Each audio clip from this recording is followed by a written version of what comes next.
little bit highlight on the top of her dress. Oh, a little bit there.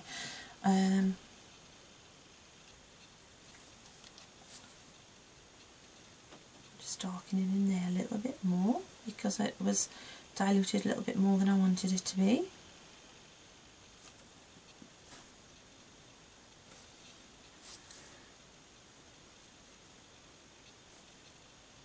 Alright, happy with that. Do a more pink maybe. Have a look. Yeah, we use this pinky colour that we used in the background.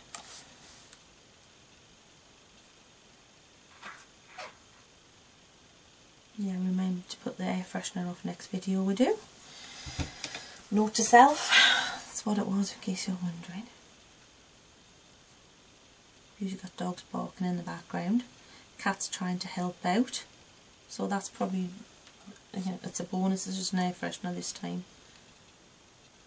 Okay, so that's our dress done. Now what's really important is we need, oh, I need the ruffle. I'm going to use the pink for the ruffle. Nearly missed it out. I'm not being too fancy with anything here. Not shading it loads and loads, you don't need to. Let's use that dark brown for the soles of our shoe there.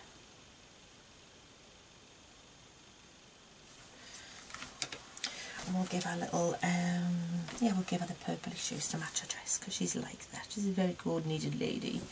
Now, what I really want to do as well is oh, I've got to paint the frog. Now, the frog is, there's not a green in the kit that looks great for the frog. So what I'm going to do is, hopefully you can see the palette again, and I'm going to take some of the yellow, this really like golden yellow here, and I'm going to pop it in here. And then I'm going to take a little bit, this is where, don't be scared to mix, just remember, like blue and yellow, you're going to get green, aren't you? So there's a nice, see it's going nice and greeny there now. So always start when you're mixing, by the way, with the lightest colour and then add the darker colour into it, because if you do it the other way around, you'll end up with mountains of this stuff and you'll be trying to lighten it and you won't be able to. Like there, you see I still want a bit more yellow in there. Like, I'm going to leave it at that. That's cute, because it is a fantasy froggy kind of colour. And then we'll just go around and we'll just paint them around the outside. Well, I love that colour. It's like a gorgeous lime colour. Ooh, and we don't even have a gorgeous lime colour in this set.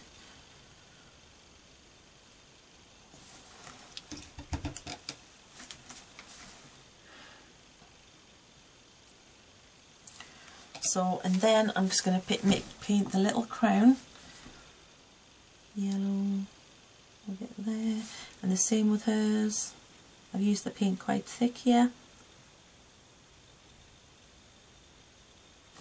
And what I'm going to do to give it a little bit of a shape is use a little bit of the brownie colour on the side.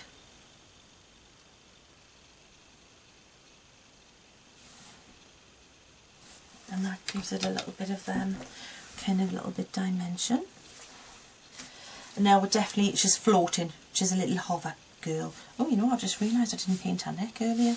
We'll get that later. But the hover bit, the bit there, we need a shadow underneath that. So what I'm going to use is the colour, I'm coming back to the palette, the colour that was in our dress. So I've already got some of this colour here, the purple, this lovely dark purple. And then I think I'm just going to dirty it up just a little bit with a little bit of the dark brown, just so that it's not as in your face, but it's still got that lovely purpley kind of cast to it. So let's try that. So we'll go really quite dark under here, just where she's sitting.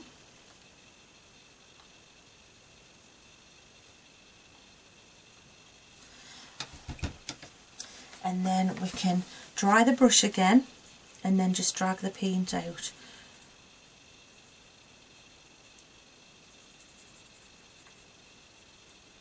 So we'll just push it back under there and then just drag it out to blend it a little bit. And if you get any drops of water on your background, blot it up straight away, or you'll end up with a white circle, which is a good technique if you want it, but we don't want it for this. And there you go. I think that will do. I'll tell you one thing I want to do. It's a little thing, but it'll bug me if I don't do it. I just want to do a little shadow on that side of her eye.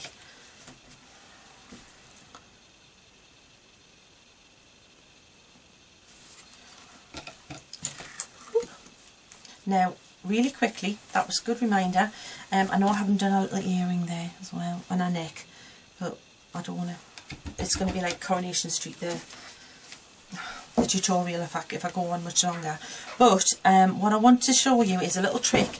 If you haven't got enough highlight in there, you want to put a bit more. I've got a white pencil. You can just go on there with a little bit of a white, just to pick out some of the highlights. Like I say, if you haven't quite got the shine on her hair that you want to just make it a little bit more shiny.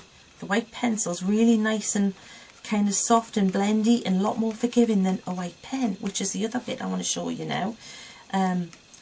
Which, if you want a really strong highlight somewhere where it would be kind of a metallic-y highlight, maybe you could go ahead and use the white pen maybe on the crown here, like this, like that, and a little bit on there, maybe a little bit even in the middle of the dots.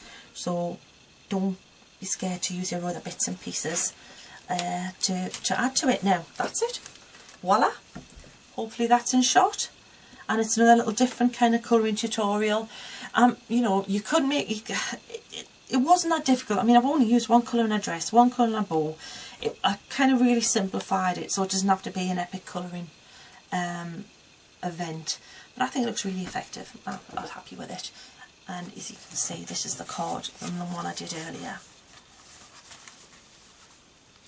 So all I've done is just a simple bit of matting and layering and a little a cutout around the filigree cutout, and just good to go, I think.